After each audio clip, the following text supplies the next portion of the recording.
C'est plutôt le fruit ou l'aboutissement d'un long discernement. Parce que comme vous savez, depuis le Concile Vatican II, la possibilité avait été donnée au diocèse d'appeler des diacres permanents.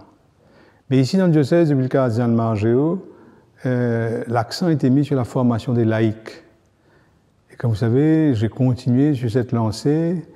Nous avons de plus en plus développé cette formation avec les CJM. Le synode a beaucoup insisté dessus.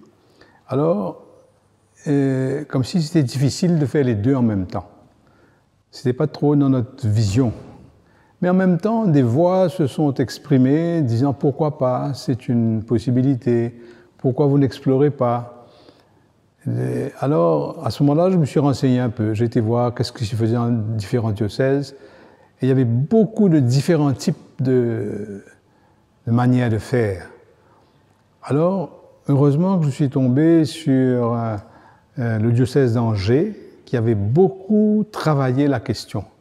Et là, j'ai beaucoup appris, parce que il ne suffit pas d'appeler comme ça 3 ou 4 personnes et puis de les ordonner. Hein.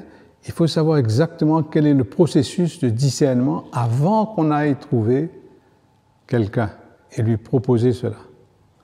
Il faut bien voir quel est le type de formation qu'on va lui offrir. D'abord, quel temps on va lui donner avant de donner sa réponse. Et puis, quel type de formation. Quel va être le rôle de l'épouse. Quel va être le rôle de la famille. Tout ça, il faut que ce soit mis en place, bien réfléchi, avant de commencer. Heureusement que j'ai pris ce temps-là, je dois dire, parce que à ce moment-là, je crois que ça s'est fait avec une certaine sérénité, tranquillement, et je suis très heureux que ça puisse commencer.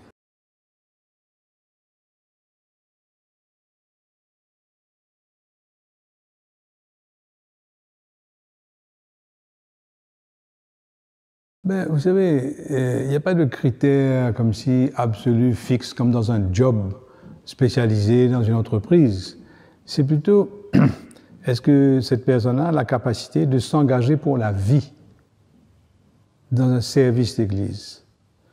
Ce qu'il y a de spécifique dans le diaconat par rapport à tous les autres ministères, tous les autres services que beaucoup de laïcs accomplissent avec beaucoup de générosité, c'est que là, c'est un engagement à vie et qui est comment dire, scellé dans un sacrement qui lui donne la grâce de tenir et d'accomplir ce service.